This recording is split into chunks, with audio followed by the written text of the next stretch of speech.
எல்லாருக்கும் வணக்கங்க. சிநேகிதி புடிச்சிருக்கோம். இன்னைக்கு பதிவுல வந்து பார்த்தீங்கன்னா, நாங்க போன வாரம் சனிக்கிழமை ஒரு 404 கிலோ தேங்காய் வந்து உடைச்சு போட்டோங்க.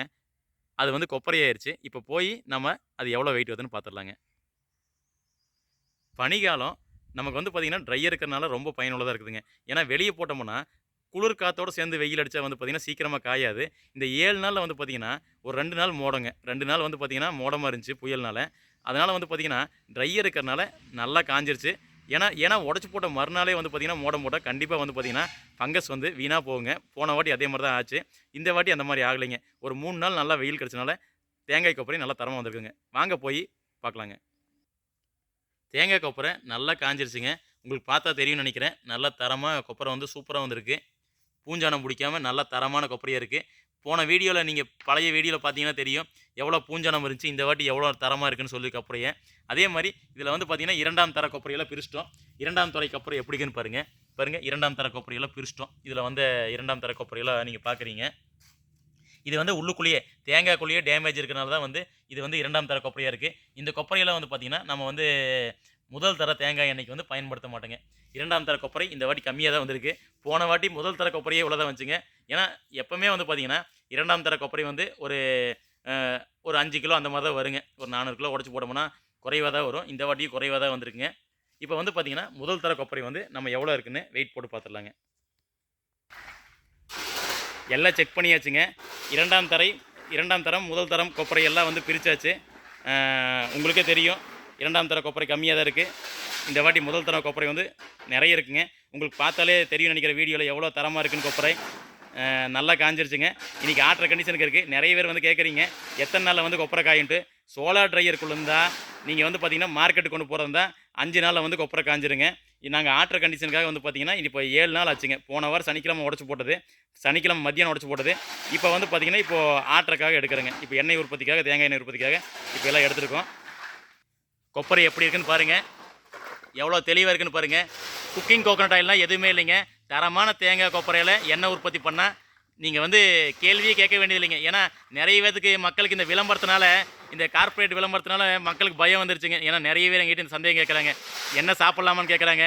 சமையல் பண்ணலாமான்னு கேட்குறாங்க. இவ்வளோ தரமா தேங்காய் கொப்பரை எடுத்து, இதில தேங்காய் எண்ணெய் பண்ணா, நீங்க என்ன பயன்பாடுக்கு பயன்படுத்தினா பயன்படுத்தலாங்க. தேங்காய் எண்ணெய்னா தேங்காய் எண்ணெய்ங்க. அதில வந்து உங்க பயன்பாடு என்னவோ, அது எதுக்கு வேணா நீங்க பயன்படுத்தலாங்க. அதாவது மருத்துவத்துக்கு பயன்படுத்தலாம், உணவுக்கு பயன்படுத்தலாம், ஹேர் ஆயிலுக்கு பயன்படுத்தலாம், சோப்புக்கு பயன்படுத்தலாம். ஆனா என்னன்னா, நாங்க ரொம்ப முக்கியமா பண்றது உணவுக்கு தாங்க. ஏன்னா, முதல் தரங்கிறதே உணவுக்கு தாங்க. முதல் முக்கியத்துவம் வந்து உணவுக்கு தாங்க. இது வந்து பார்த்தீங்கன்னா, ரொம்ப ஆரோக்கியமானது. தாய்ப்பாலுக்கு நிகரான சத்து இந்த தேங்காய் எண்ணெயில இருக்குன்னு சொல்லி நெறைய முன்னோடிகள் சொல்றாங்க. அதனால வந்து பார்த்தீங்கன்னா, உங்களோட உங்களோட பயன்பாடு எதுவோ, அது கண்டிப்பா வந்து ஸ்நேகிதி ஃபுட்ஸ்ல முதல் தரமா இருக்குங்க. நம்ம 2ஆம் தரம், 3ஆம் தரம்ங்கிறது வந்து பார்த்தீங்கன்னா, குறைவா தான் இருக்கு. நம்ம எப்படி குடுக்க முடியுங்க? இது வந்து முதல் தர எண்ணெய்க்கான தேங்காய் பருப்புங்க. இதுவே வந்து பார்த்தீங்கன்னா, 2ஆம் தரம் இருக்குன்னு வச்சுக்கோங்க. இந்த 2ஆம் தரம் வந்து பார்த்தீங்கன்னா, நம்ம தீப எண்ணெய்க்கோ, சோப்புக்கோ பயன்படுத்துவோங்க. தேங்காய்க்கு அப்புறம் வலிச்சாச்சுங்க. இப்ப வெயிட் பாத்துரலாம். எவ்வளோ வெயிட் வருதுன்ட்டு. முதல் எடைங்க 27,740ங்க. 2வது எடை 24,820ங்க. 3வது எடை 25,80ங்க. 4வது எடை 25 கிலோங்க. 5வது சாக்கு 22,320ங்க. 22,340ங்க. 404 கிலோ உடைச்சதுக்கு 5 சாக்கு ஆயிருக்குங்க. எடை போட்டாச்சு. இப்போ எவ்வளோ மொத்த எடை வருதுன்னு பார்த்துடலாங்க தேங்காய் கொப்பரையானது. சாக்கு எடை ஒரு 500லேருந்து 600 கிராம் வருங்க. அதை வந்து 5 சாக்கு கழிச்சோம்னா, ஒரு 3 கிலோ கழிச்சோம்னா கரெக்ட்டா இருக்குங்க. மொத்த எடையில ஒரு 3 கிலோ சாக்கு எடை கழிச்சோம்னா கரெக்ட்டா இருக்குங்க. இப்போ இந்த 2ஆம் தர கொப்பரை எவ்வளோ இருக்குன்னு பார்த்துடலாங்க. 2ஆம் தர கொப்பரை எவ்வளோ வெயிட் இருக்குன்னு பார்க்கலாம். 2ஆம் தர கொப்பரை வந்து பார்த்தீங்கன்னா, 4,540 தான் வந்திருக்குங்க. அப்போ 540 கிராம் சாக்கடை போச்சுன்னா, 400 கிலோவுக்கு வெறும் 4 கிலோ தான் 2ஆம் தர கொப்பரை வந்திருக்குங்க. அதுவும் உள்ளேயே டேமேஜ் இருந்தனால தான். தேங்காய் வந்து உள்ளேயே டேமேஜ் இருந்தனால தான் இந்த மட்டை கொப்பரையா வந்திருக்குங்க. இல்லைனா எல்லாமே தரமான கொப்பரையா வந்திருக்குங்க. இப்போ என்ன எடை முதல் தரம் வந்திருக்கு, 2ஆம் தரம் என்ன வந்திருக்குன்னு பார்த்துடலாங்க. இப்போ தேங்காய் கொப்பரை எடை கணக்கு பார்த்துடலாங்க. தேங்காய் கொள்முதல் வந்து பார்த்தீங்கன்னா 404 கிலோங்க. இப்போ நான் வந்து உடைச்சு போட்டு உங்களுக்கு கொப்பரை வெயிட் போட்டது வந்து 404 கிலோங்க. அதில் வந்து நீங்கள் பார்த்த சாக்கடை முதல் சாக்கு 27,740, 2ஆம் சாக்கு 24,820, 3ஆம் சாக்கு 25,80, 4ஆம் சாக்கு 25, 5ஆம் சாக்கு 22,340ங்க. மொத்தம் 24,980ங்க. 124 கிலோ 980 கிராமு. சாக்கடை ஒரு 5 சாக்குக்கு 2.950 கிராம் கழிச்சிட்டேன். 122 கிலோ கொப்பரை கிடச்சிருக்குங்க. முதல் தர கொப்பரை வந்து 122 கிலோ, இரண்டாம் தர கொப்பரை வந்து பார்த்திங்கன்னா 4 கிலோ, மொத்தம் 126 கிலோ கொப்பரை கிடச்சிருக்குங்க. இந்த வாட்டி உண்மையாலுமே நல்ல தரமான கொப்பரையாக கிடச்சிருக்கு. அதுக்கப்புறம் தேங்காயிலேருந்து கிடைத்த கொப்பரை சதவீதம் எவ்வளோன்னு பார்க்கலாங்க. 404 கிலோ இன்ட்டு 31.2% போட்டிங்கன்னா 126 கிலோங்க. அப்போது நாம் வாங்கின தேங்காய் 404 கிலோவுக்கு 31.2% கொப்பரை கிடச்சிருக்கு எங்கள் பகுதிங்க. எங்கள் பகுதியில் வந்து பார்த்திங்கன்னா தேங்காயிலேருந்து கொப்பரை சதவீதம் வந்து பார்த்திங்கன்னா 31.2%. என்னென்னு பார்த்தீங்கன்னா நம்ம தேங்காய் வாங்கும்போது கொள்முதல் பண்ணும்போது பெரும்பாலும் வியாபாரிக்கு பார்க்குற கணக்கு வந்து கொப்பரை எவ்வளோ சதவீதம் வந்து கிடைக்குது இருந்தாங்க. இப்போ வந்து பார்த்திங்கன்னா உங்களுக்கு தெளிவாக புரிஞ்சுருக்குன்னு நினைக்கிறேன் எந்த மாதிரி கணக்கு போடணும். இன்னொன்றுங்க, நம்ம என்ன தான் கணக்கு போட்டு தொழில் பண்ணாலும் நமக்கு இயற்கை ஒத்துழைச்சா மட்டும்தான் இந்த முதல் தர கொப்பரை வந்து 122 கிலோ கிடச்சிங்க. அதனால் கவனமாக இருங்க, எல்லாமே கணக்கு போட்டு பண்ணுங்கள். ஏன்னா தொழிலுங்கிறது அதிகமாக லாப சம்பாதிக்காட்டியும் நஷ்டமாக இருக்கக்கூடாதுங்க. இது வந்து உங்களுக்கு வந்து ஒரு அனுபவ பதிவுங்க. ஏன்னா நீங்கள் கொப்பரை தொழில் பண்ணுற மாதிரி இருந்தால் உங்களுக்கு பயனுள்ளதாக இருக்குங்க. 404 கிலோலேருந்து நல்ல கொப்பரை 122 கிலோ கிடச்சிருக்கு. இரண்டாம் தர கொப்பரை 4 கிலோ கிடச்சிருக்குங்க. இதுக்கப்புறங்க பாருங்கள் எப்படி 404 கிலோன்னு கேட்குறீங்களா. இது வந்து நாங்கள் அன்னூர் ஒழுங்குமுறை விற்பனை கூடத்துலேருந்து வாங்கினதுங்க. மொத்தம் 4.26 குவிண்டாலுங்க. 4.26 குவிண்டால்னா 426 கிலோங்க. 426 கிலோங்க. இதுக்கப்புறம் வந்து பார்த்தீங்கன்னா நாங்கள் போய் என்ன அந்த 426 கிலோவில் 22 கிலோ எங்கே போச்சுன்னு கேட்குறீங்களா. வாங்க காட்டுறேன் 22 கிலோ எங்கே போச்சுன்ட்டு.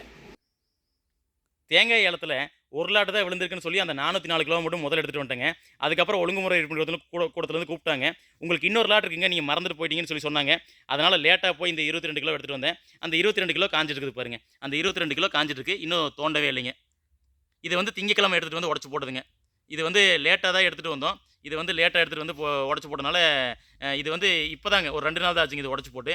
இது இன்னும் வந்து பார்த்திங்கன்னா தோணலைங்க.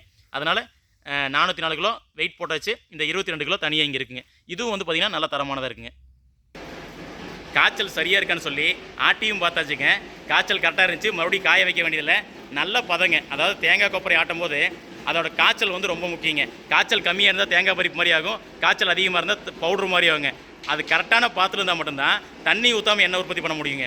தண்ணி ஊற்றாமல் எண்ணெய் உற்பத்தி பண்ணால் தான் தேங்காய் எண்ணெயோட செல்ஃப் லைஃப் வந்து அதிகமாக இருக்குங்க. இப்போ முதல் செக்கு எண்ணெய் ஆட்டியாச்சு. இதை வெயிட்டும் பார்த்துடலாங்க. 20 கிலோ கொப்பரை போட்டதுக்குங்க எண்ணெய் எவ்வளோ வந்திருக்குன்னா 13,800 வந்திருக்குங்க. 13,800ங்க.